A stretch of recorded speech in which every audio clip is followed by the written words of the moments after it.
ప్రేమ్ గాంధీ గారు. ఎక్కడైతే అన్యాయం జరుగుతదో, లేకపోతే ఎక్కడైతే దోపిడీ జరుగుతదో, ఎక్కడైతే అణచివేత జరుగుతదో అక్కడ ప్రతిసారి ఇంకో 50 ఏళ్ళైనా గూడా నక్సలిజం అనేది పుట్టుకొస్తూనే ఉంటుంది. కాబట్టి దీన్ని అణిచివేయటము ఎవరి తరం కాదు అనేది ఒక వెర్షన్ అయితే, ఎందుకు శాంతి చర్చలకి కేంద్ర ప్రభుత్వం అంగీకరించట్లేదు అనేది? కోటేశ్వరరావు గారు చెప్పినట్టు ఒకేసారి అయితే ప్రభుత్వంతో జరపరు. మధ్యలో మధ్యవర్తులుంటారు, షరతులుంటాయి, ఇవన్నీ ఉంటాయి గదా! చర్చలకు ఎందుకు జరపట్లేదు అనేది ఇంకోటి. దాంతో బండి సంజయ్ గారు ఏదైతే నో డిస్కషన్స్ అని చెప్పారో, అసలు ఆయన ఎవరు చెప్పడానికి? కేంద్రం నుంచి కదా రావాలి అని. ఇలా రకరకాల ప్రశ్నలు వస్తున్నాయి. ఏం చెప్పదలుచుకున్నారు? అంటే నేను కొన్ని విషయాలు సార్ కోటేశ్వరరావుతో ఏకేపిస్తాను. దాంట్లో ఏమాత్రం సందేహం లేదు. వారు అన్న దాంట్లో కొన్ని వాస్తవాలు ఉంటున్నాయి. దాంట్లో ఏమాత్రం లేదు. అయితే ఇక్కడ మనం గమనించాల్సినటువంటి విషయం, నిజంగా కూడా అణచివేతకు గురైపోయి అణచివేతకి ఇదయ్యి దాన్ని కసిగా తీసుకొని ఐఏఎస్ ఐపీఎస్ ఆఫీసర్లు అయిన వాళ్ళు కూడా ఉన్నారు. వాళ్ళు సమాజ హితం కోసం పనిచేస్తూ ఉన్నారు కదా. అంతే. తర్వాత కులాల వారిగా అన్నారు, దాంట్లో ఆ వర్గాలు ఈ వర్గాలు. నేను చెప్తా ఉన్నా, మావోయిస్టులు ఎంతోమంది అగ్రనేతలే కానీ చిన్న స్థాయి కానీ చాలామంది కూడా రెడ్డిలు ఉన్నారు, వైశ్యులు ఉన్నారు, బ్రాహ్మణులు ఉన్నారు. వీళ్ళందరూ లేరా? అంటే ఒక కులానికి ముద్ర వేయాల్సిన అవసరం కూడా లేదు. మావోయిస్టులలో ఖాళీ వీళ్ళే ఉంటారు అనేది అవసరం లేదు. అందరూ ఉన్నారు. ఇక్కడ మేము దానికోసమే, అంటే ఏ ప్రభుత్వం అనేది కాదు, తెలంగాణ ప్రభుత్వం వచ్చిన తర్వాత తెలంగాణ ప్రభుత్వం కేంద్రం కూడా సంబంధించిన ఒక పాలసీ మ్యాటర్ తయారు చేసి, ఎవరైతే ఇలా మావోయిస్టులు ఉన్నారో వాళ్ళు లొంగిపోయినప్పుడు వాళ్ళకు సార్ ఏమన్నారు, ఆర్థిక ఇబ్బందులు, అంటే ఆర్థిక అంశాలు, ఆర్థిక అసమానత అనేటువంటి అంశం వచ్చినప్పుడు దీని మీద ప్రత్యేకమైనటువంటి ఒక శ్రద్ధ పెట్టింది కేంద్ర రాష్ట్ర ప్రభుత్వాలు. ఎవరైతే లొంగిపోతూ ఉంటారో, రాష్ట్ర స్థాయికి సంబంధించినటువంటి నాయకుడు ఎవరైనా లొంగిపోతే రాష్ట్రం 8 లక్షల రూపాయలు, కేంద్రము 3 లక్షల రూపాయలు, 11 లక్షల రూపాయలు వారికి ఇస్తూ రక్షణ కల్పిస్తూ, ప్రత్యేకమైనటువంటి రక్షణ, వాళ్ళకి అవసరమైనటువంటి వనరులన్నీ ఏర్పాటు చేయాలనేటువంటి ప్రభుత్వం, కేంద్ర రాష్ట్ర ప్రభుత్వాలు తీసుకునేది నేను. అట్లనే కింది స్థాయి నాయకులు, అంటే ప్రాంత స్థాయి నాయకులు ఉంటే 4 లక్షల రూపాయలు, కేంద్రం 1.5 లక్షల రూపాయలు, లక్ష రూపాయలు, మళ్ళీ ఆ కింది స్థాయి 1 లక్ష రూపాయలు, మళ్ళీ కేంద్రము 1 లక్ష రూపాయలు, 25,000 రూపాయలు నార్మల్ ఉన్నటువంటి వెంటనే లొంగిపోతే వాళ్ళకు పునరావాసం సంబంధించినటువంటి వెసులుబాట్లు ఇవన్నీ కల్పిస్తూ, అలాగే AK-47తో లొంగిపోతే కేంద్రము రాష్ట్రం రెండు కలిసి 10 లక్షల రూపాయలు వాళ్ళకి. ఆయుధాలు, ఏవైతే ఆయుధాలు, మామూలు ఆయుధం ఉంది దానికి 2,50,000 రూపాయలు, SLRతో 2 లక్షలు, 305 రైఫిల్తో పోతే 1,50,000, UBN 15, ఇట్లా ప్రత్యేకమైనటువంటి ఆయుధాలతో ఉన్నటువంటి లొంగిపోయిన వాళ్ళు ప్రత్యేకమైనటువంటి వాళ్ళ వెసులుబాటు కల్పిస్తూ వాళ్ళు ప్రజా జీవితంలో ఉండడానికి ఆర్థికంగా కూడా కేంద్ర రాష్ట్ర ప్రభుత్వాలు సహకరించినాయి వాళ్ళకి. అంటే తెలంగాణ వచ్చిన తర్వాత తెలంగాణ ప్రభుత్వం ఉన్నటువంటి కేసీఆర్ గారు చేత్తను ఉన్నాయి. తెలంగాణ ప్రభుత్వంలో కేసీఆర్ కూడా దాన్ని ముందడుగేసి ప్రణాళికబద్ధంగా వాళ్ళు ప్రజాక్షేత్రంలో వచ్చినప్పుడు, వాళ్ళు లొంగిపోయినప్పుడు, ఎప్పుడైతే సామాన్యులు ఉండాలన్నప్పుడు వాళ్ళకి అవసరం ఉన్నటువంటి వనరులంతా కూడా కేంద్రం రాష్ట్రం సమన్వయంగా పనిచేసింది. అంటే అయితే ఒకటే లక్ష్యంగా ఉన్నవాళ్ళు ఏంది, ఆలోచిస్తున్నది ఏంది, అప్పుడున్నటువంటి నాయకులు ఎవరు, ఇప్పుడున్నటువంటి నాయకుల వ్యవస్థ ఎట్లుంది, ఏం జరుగుతూ ఉంది ఏంది అనేటువంటి ఆలోచన. మీరు చెప్పారు, వచ్చిర్రు ప్రజాక్షేత్రంలో కలిసిపోయినప్పుడు కూడా ప్రజల్లో మమేకమై ఉన్నప్పుడు కూడా అటాక్ జరిగింది అని. నేను ఏమంటున్నా, సెంటర్లో ఉమేష్ చంద్ర IPS అసంటోళ్ళ మీద అటాక్ జరిగింది.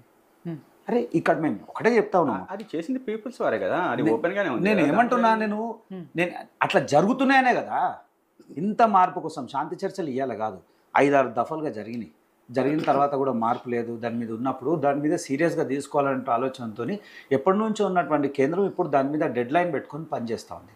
ఆపరేషన్ కగార్ అదే, ఒక రాష్ట్రానికో, ఒక తెలంగాణకో, లేదా ఒక రాష్ట్రానికి ఛత్తీస్గఢ్, తెలంగాణ, మహారాష్ట్ర సరిహద్దుల్లో ఉన్నటువంటి అన్ని ప్రాంతాల్లో ఉన్నటువంటి ఆ మావోయిస్టు ప్రాంతాన్ని పూర్తిగా అది చేసినందుకే 224 మంది లొంగిపోయిన వాళ్ళు కూడా, వాళ్ళంతా కూడా ప్రజలకు వచ్చేసారు కదా, సామాన్య ప్రజల్లో కలిసిపోతూ ఉన్నారు కదా, వాళ్ళు కూడా అన్నీ చేస్తూ ఉన్నారు కదా. ఒకటే చెప్తా ఉన్నాము, ప్రజల కోసం ఆలోచించేటువంటి వ్యక్తులు ఇలా ఇంకా ఆయుధాలతో యుద్ధం చేయాల్సినటువంటి పరిస్థితులు ప్రస్తుతం లేవు, అవసరం కూడా లేదు. మీరు రండి, ప్రజాక్షేత్రంలో ఉండండి, ప్రజల మధ్య నిలబడండి, ప్రజలతో మమేకం కాండి, మీరు అవకాశం ఉన్న ప్రతిసారి చేయండి. ఎందుకు ఉదాహరణలు మనం పేర్లు ప్రస్తావించిన అవసరం లేదు. మావోయిస్ట్ నుంచి వచ్చి మంత్రులైన వాళ్ళు ఉన్నారు కదా, మంత్రులైన వాళ్ళు, ఎమ్మెల్యేలు అయిన వాళ్ళు, పెద్ద స్థాయిలో ఉన్న వాళ్ళు ఉన్నారు. వీళ్ళందరూ ప్రజల కోసం ఆ రోజుల్లో అడవిలో కొట్లాడి, ఇప్పుడు అడవిలో కొట్లాడాల్సినట్టు అవసరం లేదు. ఇలా నిజంగా మళ్ళీ మాట్లాడాలి చేయాలనుకుంటే గౌతమ్ గారు అంటూ ఉన్నారు 28,000 మంది ఈడబెట్టిర్రు. అరే మొత్తం 16 లక్షల మంది దేశంలో సైన్యం, ఇక్కడ ఉన్నది 28,000. 16 లక్షలు ఎక్కడ, 28,000 ఎక్కడ? సందర్భాన్ని బట్టి ఎక్కడ ఏం చేయాలో చేస్తూ ఉంటుంది. ఇక అభివృద్ధి విషయానికి వస్తే ముందటితో కంపేర్ చేస్తే ఇప్పుడున్న పరిస్థితుల్లో దేశం మొత్తంలో, మన రాష్ట్రంలో దేశం మొత్తంలో కూడా ఆ రోజులు ఉన్నటువంటి పరిస్థితులు, ఈరోజు రోడ్డు, రవాణా, వైద్యం, విద్య, మారుమూల ప్రాంతానికి కూడా, ఆదిలాబాద్ అట్లాంటి మారుమూల ప్రాంతానికి ఇప్పుడు కర్రెగుట్ట అంటున్నట్టు ఆ ప్రాంతానికి కూడా రోడ్డు సౌకర్యం ఏర్పడ్డది. ఆ రోజుల్లో లేదు. 100 కిలోమీటర్ల వరకు రోడ్డు సౌకర్యం లేదు, విద్యుత్ కరెంటు లేదు. ఇలా మీకు విద్యుత్ వచ్చింది, కరెంట్ వచ్చింది, విద్య, వైద్యం, అవకాశాలు, అందరికీ చదువుకునేట్టుగా అవకాశం వచ్చింది. ప్రభుత్వం అన్ని విషయాలు ఇది చేస్తూ ఉంది. ఎవరైతే పునరావాస కోసం వస్తున్నారో వాళ్ళకి ఏమేమి చేయాలి ప్రభుత్వం అన్నీ చేస్తూ ఉంది. స్వచ్ఛందంగా అట్లనే 224 మంది లొంగిపోయారు కదా. ఇప్పుడు కూడా చెప్తా ఉన్నాం, లొంగిపోమంటున్నాం. లొంగిపోవడం వల్ల తప్పేముంది? వాళ్ళని ఒకటే చెప్తా ఉన్నాం, లొంగిపోమంటున్నాం. అవకాశం ఉన్నంత వరకు పూర్తి స్థాయిలో సాధ్యం అవుతుంది, అది జరుగుతుంది. దాంట్లో ఏమాత్రం సందేహం లేదు. ముందటితో కంపేర్ చేసి ఇలా చాలా తక్కువ జరిగింది, దాంతో ఏం లేదు.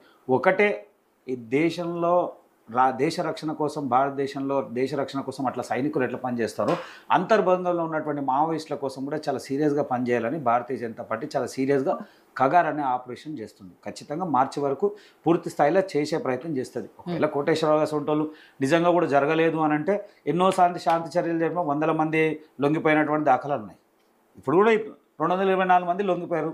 రాను రాను నిజంగా కూడా ప్రభుత్వం మీద, కేంద్ర రాష్ట్ర ప్రభుత్వాల మీద నమ్మకం ఏర్పడి ప్రజల్లో ఉండి కొట్లాడాలనేటువంటి ఆలోచన, లేదా వారు పూర్తి స్థాయిలో ఏం చేయాలనేటువంటి ఆలోచన ఉన్నప్పుడు తప్పకుండా లొంగిపోతారు. కొంతమంది ఆరోగ్యం పరిస్థితి లేక లొంగిపోయిన వాళ్ళు ఉన్నారు. ఆ రోజుల్లోనే చాలామంది పెద్ద పెద్దలు కూడా లేనప్పుడు, పరిస్థితులు లేనప్పుడు లొంగిపోయినట్టు. ఇలా అభివృద్ధి చెందింది. అభివృద్ధి చెందినటువంటి దేశంలో ఇలాంటి పరిస్థితులు అవసరం లేదనే ఆలోచనతోనే భారతీయ జనతా పార్టీ ఈ విషయాన్ని చాలా సీరియస్ తీసుకున్నారు. సతీష్ గారు, ఇప్పుడు ఇవాళ ఆపరేషన్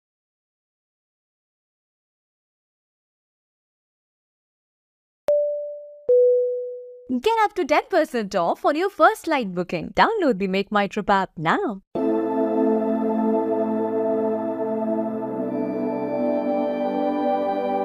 ఆన్లైన్లో అందుబాటులో ఉన్నారు సీనియర్ రాజకీయ విశ్లేషకులు కోటేశ్వరరావు గారు. అందరితో మాట్లాడుతాం. నమస్తే అందరికీ కూడా. నమస్కారం. ప్రేమ్ గాంధీ గారు,